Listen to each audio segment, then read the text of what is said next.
2020 के दिल्ली के दंगे के आरोपी और आम आदमी पार्टी के पूर्व पार्षद ताहिर हुसैन अब दिल्ली विधानसभा चुनाव लड़ने जा रहे हैं। असदुद्दीन ओवैसी की पार्टी AIMIM ने ताहिर हुसैन को उत्तर पूर्वी दिल्ली की मुस्तफाबाद सीट से चुनावी मैदान में उतारने का फैसला किया है। AIMIM चीफ असदुद्दीन ओवैसी ने आज खुद इसका ऐलान किया। ओवैसी ने मंगलवार को सोशल मीडिया प्लेटफॉर्म X पर एक फोटो पोस्ट कर लिखा, MCD पार्षद ताहिर हुसैन AIMIM में शामिल हो गए हैं और आगामी दिल्ली विधानसभा चुनाव में मुस्तफाबाद विधानसभा क्षेत्र से हमारे उम्मीदवार होंगे। उनके परिवार के सदस्य और समर्थक आज मुझसे मिले और पार्टी में शामिल हुए। ताहिर हुसैन के खिलाफ फरवरी 2020 में उत्तर पूर्वी दिल्ली में हुए दंगों की साजिश रचने का आरोप है। गिरफ्तारी के बाद से अब तक वो जेल में बंद हैं। 24 फरवरी 2020 को भड़की हिंसा में करीबन 53 लोगों की मौत हुई थी और लगभग 700 लोग घायल हुए थे। इसके बाद आम आदमी पार्टी ने ताहिर हुसैन को पार्टी से निष्कासित कर दिया था। ताहिर हुसैन फरवरी 2020 में दिल्ली दंगों में आरोपी हैं। वो आम आदमी पार्टी से निगम पार्षद का चुनाव जीत चुके हैं। हालांकि दंगों में नाम आने के बाद पार्टी ने उन्हें निष्कासित कर दिया था। ताहिर हुसैन वार्ड नंबर 59 नेहरू विहार से पार्षद रह चुके हैं, जो पूर्वी दिल्ली में मुस्तफाबाद विधानसभा क्षेत्र के अंतर्गत आता है। ये चांदबाग से लगभग 7 किलोमीटर दूर है। उन्होंने 2017 में नगर निगम चुनाव जीता था। ताहिर 2017 में दिल्ली नगर निगम चुनाव में वार्ड में सबसे अमीर उम्मीदवार थे। उन्होंने हलफनामे में 16 करोड़ रुपए की संपत्ति घोषित की थी। हाल ही में ताहिर हुसैन को दिल्ली उच्च न्यायालय से राहत मिली थी। अदालत ने दिल्ली दंगों के सिलसिले में ताहिर हुसैन के खिलाफ एक FIR रद्द कर दी थी। 10 सीटों पर चुनाव लड़ सकती है AIMIM। चर्चा है कि AIMIM अगले साल फरवरी में होने वाले दिल्ली विधानसभा चुनाव में कम से कम 10 सीटों पर चुनाव लड़ सकती है। उसके इस कदम से मुस्लिम वोटों का त्रिकोणीय मुकाबला हो सकता है, जो संभावित रूप से आपके लिए चुनौती बन सकता है। फरवरी में होने हैं चुनाव। दिल्ली विधानसभा के लिए फरवरी 2025 में चुनाव होने हैं और आप तीसरी बार सत्ता पर कब्जा बनाए रखने की कोशिश कर रही है। साल 2020 के विधानसभा चुनाव में पार्टी ने 70 में से 62 सीटों पर जीत दर्ज की थी। देखिए, दिल्ली MIM ने पिछले दिनों से एक कौमी इंसाफ यात्रा निकाल रखी थी और हम कई विधानसभा क्षेत्रों का दौरा कर रहे थे और इन दौरों में हमें ये पता लगा कि कई ऐसे क्षेत्र हैं जहाँ पे आम आदमी पार्टी ने मुसलमानों को धोखा दिया। उनका वोट लेने के बाद जो है उनका ना डेवलपमेंट हुआ और ना ही उनको कोई राजनीतिक ताकत मिल पाई। लिहाजा ज़रूरी था कि MIM उनको एक सियासी ताकत दे और इस कड़ी में मैं शुक्रगुजार हूँ ताहिर हुसैन साहब का परिवार मुस्तफाबाद से जो आम आदमी पार्टी के पूर्व काउंसलर भी थे, लेकिन केजरीवाल ने जिस तरीके से उनको धोखा दिया है और उनको मैं समझता हूँ मुस्तफाबाद की आवाम की ये डिमांड भी थी, तो आज ताहिर हुसैन साहब का परिवार जो है MIM में शामिल हो गया है ऑफिशियली और सदर साहब बैरिस्टर असदुद्दीन ओवैसी साहब और इम्तियाज़ अली साहब की मौजूदगी में शामिल हुए हैं और आज ही उनकी जो है हम कैंडिडेसी की घोषणा करते हैं दिल्ली प्रदेश विधानसभा चुनाव के लिए और वो हमारे कैंडिडेट होंगे मुस्तफाबाद विधानसभा क्षेत्र से। बाकी ये है कि हक और इंसाफ की ये लड़ाई है और इस इंसाफ की मुहिम में जितने भी दंगा पीड़ित हैं उनके लिए एक सिंबॉलिक जेस्चर है। जिनको इंसाफ नहीं मिला है वो ताहिर हुसैन साहब में अपना देखें और इस इंसाफ की लड़ाई में अपना साथ दें।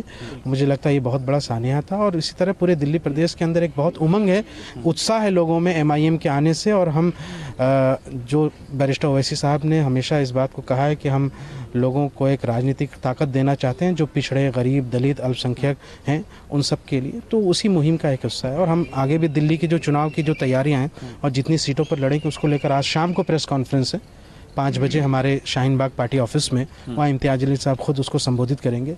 परिवार भी आपके साथ मौजूद रहेगा। तो आप इंशाल्लाह। क्या ताहिर हुसैन खुद लड़ रहे हैं या उनकी फैमिली लड़ रही है? ताहिर हुसैन खुद लड़ रहे हैं और खुद लड़ेंगे और राजनीति में जो है किसी के लिए रुकावट नहीं है। अभी तक जो है जिस तरीके से उन पे आरोप लगाए गए हैं वो झूठे आरोप हैं और कई केसेस में जो है वो मामले झूठे पाए गए, बरी भी हुए और बेल भी हुई है। और मुझे एक रद्द हुई है और 9 बेल हुई है। तो इस तरह से ये लगता है कि जो उस पर झूठे इल्ज़ाम लगाए गए थे अब ये सारी चीज़ें खुल के आ जाएंगी। इसलिए उनको वो एक राजनेता हैं और मुस्तफाबाद की आवाम को रिप्रेजेंट करने के लिए सबसे बेहतरीन कैंडिडेट हैं। इसलिए हमारी पार्टी ने ये फैसले लिया वो हमारे कैंडिडेट होंगे और मजबूती से चुनाव लड़ेंगे इंशाल्लाह और जीत करके ऐवान में दिल्ली की आवाम की यहाँ से आवाज़ उठाएंगे इंशाल्लाह। देखिए, उन्होंने सबसे पहले तो मैं ओवैसी साहब का और हमारे प्रदेश अध्यक्ष जनाब शोएब जमाई साहब का और दिल्ली प्रदेश इंचार्ज जनाब इम्तियाज़ जलील साहब का तहे दिल से बहुत शुक्रिया अदा करता हूँ कि उन्होंने हमारे इस बुरे वक्त में हमें अपनाया और हमें अपनी पार्टी में शामिल करके हमें मुस्तफ़ाबाद विधानसभा से मेरे वालिद साहब को उन्होंने कैंडिडेट घोषित भी किया है और इंशाल्लाह हम लोग लड़ेंगे और जीतेंगे भी। और उन्होंने हमें पूरे आश्वासन दिया है वो हमारा साथ इसमें रहेंगे, बाकी पार्टी वालों की तरह नहीं करेंगे, वो हमारे साथ खड़े रहेंगे इसमें। जुडिशियल कस्टडी में रहते हुए चुनाव लड़ रहे हैं वो। जी जी। तो उनका क्या प्रचार आप करेंगे, आपकी पूरी फैमिली करेगी? जी पूरी जी दिल्ली प्रदेश की एमआईएम करेगी और दिल्ली की जनता करेगी, बेसिकली दिल्ली की जनता लगाना चाहती है। एक सवाल ये भी है, जिस तरह से उनके ऊपर एलिगेशन लगे डेली रॉड केस में हम लोगों ने देखा, तो इस पर आपको क्या लगता है? देखिए, हमें कोर्ट पे और भारत की न्याय व्यवस्था पर पूरा भरोसा है, हमें इंसाफ ज़रूर मिलेगा। हमारा केस उसमें चल भी रहा है, जिसमें से 9 केस में हमें बेल मिल भी चुकी है और बाकी में भी बहुत जल्द मिलेगी। देखिए, ये भी भाजपा की नकारात्मक रणनीति का एक और हिस्सा है। भाजपा जहां भी हार रही होती है तो वो बहुत सारी पार्टियों को उतार देती है। बीएसपी को उतारा लोकसभा में, आपको ध्यान होगा, एआईएम को उतारा।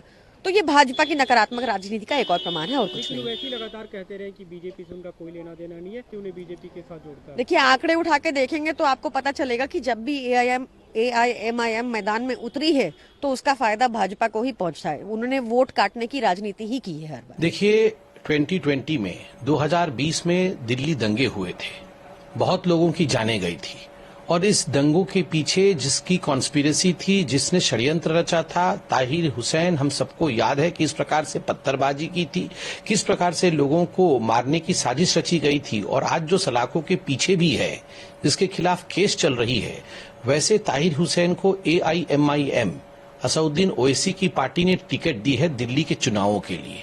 आप सोच के देखिए ये किस प्रकार का षड्यंत्र है। स्वाभाविक रूप से एक तरह से पूरे चुनाव को हिंदू मुस्लिम लाइन में पोलराइज करने की साजिश है और एक तरह से ये एक धमकी भी हिंदुओं की के लिए है। ये धमकी है और नहीं तो क्या है। जिसने षड्यंत्र रचा, जिसने कॉन्स्पिरेसी की, जिसने लोगों की जान गंवाने के लिए पूरी की पूरी षड्यंत्र रची, आप उस व्यक्ति को टिकट दे रहे हैं। कहीं न कहीं ये बहुत बड़ा षड्यंत्र है और हम उसकी भरसक निंदा करते हैं। हम तो जानना चाहते हैं कि आखिरकार ताहिर हुसैन जो आम आदमी पार्टी से आया हुआ है, इस विषय में आम आदमी पार्टी क्या सोचती है, क्योंकि पहले तो आम आदमी पार्टी भी ताहिर हुसैन को डिफेंड कर रही थी। देखिए, जहां तक ताहिर हुसैन को टिकट देने का सवाल है, AIMIM से टिकट मिला है। ताहिर हुसैन कोई साधारण व्यक्ति नहीं है, वो एक कल्प्रिट है। वो आज सलाखों के पीछे है, उसके खिलाफ मुकदमे चल रहे हैं। 2020 में जो दिल्ली के दंगे भड़के थे, जिसमें कई लोगों की जानें गई थी और कई घर बर्बाद हो गए थे, उसके पीछे ताहिर हुसैन का हाथ है।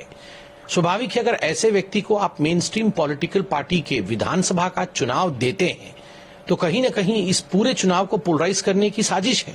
कहीं न कहीं ये दिखाया जा रहा है कि एक तरह से ये थ्रेटन है, ये एक धमकी है हिंदुओं के लिए कि आप दिख लो, क्या करना है कर लो, हम तो टिकट ताहिर हुसैन को देंगे। मेरा तो सवाल आज आम आदमी पार्टी से भी है कि आखिरकार आम आदमी पार्टी जो ताहिर हुसैन को पहले डिफेंड कर रही थी, जहां से ताहिर हुसैन आया है, आम आदमी पार्टी का भी इस विषय में क्या कहना है। आम आदमी पार्टी को भी अपना वक्तव्य साथ रखना चाहिए यहाँ।